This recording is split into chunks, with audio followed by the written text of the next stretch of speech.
नमस्कार दोस्तों, मैं नरेंद्र आपका एनके अकेडमी में स्वागत करता हूं। आज अपना टॉपिक रहेगा वोल्टेज और करंट के बारे में। तो करंट डिवीजन रूल है और एक वोल्टेज डिवीजन रूल है, जो कि अपने दो रेजिस्टेंस होते हैं तो उनके करंट और वोल्टेज अपन ज्ञात करने के लिए बहुत ही ज्यादा काम में आता है और बहुत ही ईजी होता है, जो कि सरल से तरीके से अपन वोल्टेज और करंट को ज्ञात कर सकते हैं। तो वो देखते हैं अपन। तो अपना पहला नियम रहेगा, पहला नियम जानते हैं अपन, current division rule. Current division rule ये काम करता है, यह नियम तब अप्लाई होगा जब दो प्रतिरोध समांतर क्रम में लगे हो, यानी दो प्रतिरोध यानी दो रेजिस्टेंस हो जो कि समांतर क्रम में जुड़े हो। तो इसके अंदर धारा यानी करंट ज्ञात करने के लिए I1 और I2 है ना, अपन ज्ञात कर सकते हैं इजी तरीके से। कौन से रूल से? इस नियम से अपन ज्ञात कर सकते हैं, करंट डिवीजन रूल से।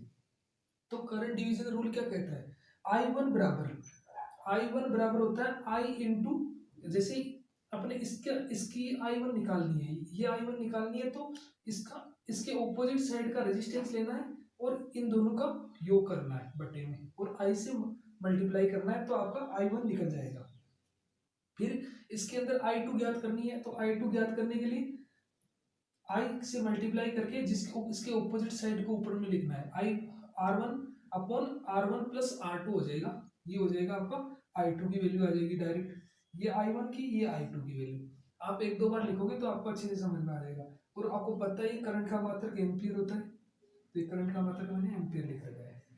तो ये होती है करंट डिवीजन रूल। अब जानते हैं अपन voltage division rule. Voltage division rule क्या कहता है? यह नियम तब लागू होगा जब दो रेजिस्टेंस श्रेणी क्रम में जुड़े हो, यानी सीरीज के अंदर जब दो रेजिस्टेंस लगे हो तो उसके अंदर वोल्टेज V1 और V2 ज्ञात करने के लिए वोल्टेज डिवाइजेशन रूल काम में लिया जाता है। तो इसके अंदर V1 ज्ञात करना है, क्योंकि यहाँ पे V अप्लाई कर दिया, R1 लगा और R2 लगा, दोनों श्रेणी क्रम में जुड़े हुए हैं, तो अपन को V1 ज्ञात करना है। तो V1 ज्ञात करने के लिए क्या करेंगे? अगर V की वैल्यू दे दी और R1 की वैल्यू दे दी और R2 की वैल्यू दे दी, तो अपन डायरेक्ट निकालेंगे। तो कैसे निकालेंगे? V1 बराबर V, ये V इस, अगर V1 निकालना है तो इसके रेजिस्टेंस लेना है, क्योंकि करंट के अंदर इसका ऑपोजिट लेना है, लेकिन इसका इसके अंदर लेना, R1 upon R1 plus R2। ये वोल्ट, ये आपका वोल्टेज का मात्रक वोल्ट होता है, ये तो आपको पता ही होगा। तो ये हो गया आपका V1 की वैल्यू। अपन जानते हैं V2 की, ये V2 रहा। तो V2 की वैल्यू याद करने के लिए V into R2 upon R1 plus R2, ये हो गया आपका V2 की वैल्यू। ये एक दो बार लिखोगे आपको तो अच्छे से याद आ जाएगा, और प्रैक्टिस करोगे तो ये बहुत ही सरल लगेगा। इस पे आधारित क्वेश्चन एक ना एक तो बनता ही है। ITI में ये क्वेश्चन बहुत ज्यादा पूछे जा रहे हैं, आम हो रहे हैं आजकल, तो इनको ध्यान में रखना ज्यादा जरूरी है। तो आगे देखते हैं नेक्स्ट।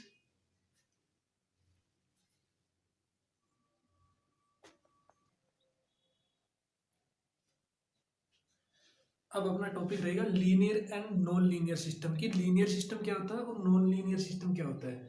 तो अपन जानते हैं लीनियर और नॉन लीनियर। तो लीनियर जानते हैं पहले। तो जब आउटपुट इनपुट के पैटर्न को, यानी जब आउटपुट इनपुट के पैटर्न को फॉलो करता है तो उसे लीनियर सिस्टम कहते हैं। यानी जैसे आउटपुट है वैसे ही इनपुट हो, यानी उसी पर पैटर्न पे आधारित हो, तो वो आपका लीनियर सिस्टम कहलाता है। वो समझते हैं अपन, ये डेफिनेशन हो गई। इनपुट में चेंज, जैसे कि ये बात समझ लो, ये लिख लो, आप नोट कर लोगे तो समझ में आ जाएगा। इनपुट में चेंज होने के साथ साथ आउटपुट में भी साथ साथ में उसी प्रकार चेंज होता हो तो वो लीनियर सिस्टम कहलाता है। जैसे कि अपने एग्जाम्पल के तौर पे समझते हैं, जैसे कि ये वेवफॉर्म है, इनपुट की वेवफॉर्म है, ये टाइम के रिस्पेक्ट में ये वेवफॉर्म है। तो ये पहले यहाँ तक T1 तक ऐसे चली, फिर ऐसे करके, फिर ऐसे करके यहाँ से ऐसे बना दिया। फिर आउटपुट में इसी प्रकार से चेंज होगा। ये मैग्नीट्यूड ज्यादा हो सकता है, लेकिन इसका जैसे इधर से T1 तक चलाएंगे तो ये भी T1 तक चलेगी। फिर यहाँ से T2 तक चलेगी सीधी, तो T2 तक सीधी चली। फिर T2 पे नीचे कम होगी तो T2 पे कम हो गई। फिर ये T3 पे एकदम नीचे डाउन आएगी तो T3 पे एकदम डाउन आ गई। तो ये क्या सिस्टम है? ये सिस्टम आपका लीनियर सिस्टम। और ऐसे समझे अपन, रेखीय डायग्राम के अनुसार समझे, तो ये आउटपुट हो गया, ये इनपुट हो गया। तो इस पे देखो, और जैसे आउटपुट में चेंज हो रहा है वैसे इनपुट में, जैसे यहाँ पे देख लो तो यहाँ पे इनपुट भी बढ़ रहा है और आपका आउटपुट भी बढ़ रहा है। यहाँ पे देखोगे तो यहाँ पे देखो इनपुट भी बढ़ रहा है और आपका आउटपुट भी बढ़ रहा है। तो इसी प्रकार से ये भी बढ़ता जाएगा और ये भी बढ़ता जाएगा। तो ये सिस्टम कौन सा सिस्टम कहलाता है? लीनियर सिस्टम कहलाता है। इसके ऑपोजिट साइड में होता है जैसे जो फॉलो नहीं करता है, जो सिस्टम यहाँ पे देख लो फॉलो नहीं करता, वो नॉन लीनियर सिस्टम हो जाता है। नॉन लीनियर यहीं पे समझ लो, क्योंकि नॉन लीनियर का ज्यादा सिस्टम नहीं है, क्योंकि जो इनपुट के पैटर्न को फॉलो नहीं करता है कि ये यहाँ पे अगर ये तो इसके साथ में नीचे वाला आउटपुट चेंज हो रहा है, अगर नहीं होता है ये यहाँ पे चेंज हो जाता है, ये यहाँ पे चेंज हो जाता है, ये यहाँ पे, तो ये कौन सा सिस्टम कहलाता है? ये सिस्टम आपका कहलाता नॉन लीनियर सिस्टम कहलाता है। ये मान लो ऐसे डायग्राम, अगर ऐसे डायग्राम ना बन के ऐसे बन जाता तो ये कौन सा सिस्टम कहलाता है? ये सिस्टम कहलाता है आपका नॉन लीनियर सिस्टम कहलाता है, क्योंकि जो इसके साथ में जो नहीं, ऐसे नहीं का वर्ड जोड़ दोगे यहाँ पे कि नहीं होता है और यहाँ पे नहीं फॉलो करता है, तो सिस्टम आपका नॉन लीनियर सिस्टम कहलाता है।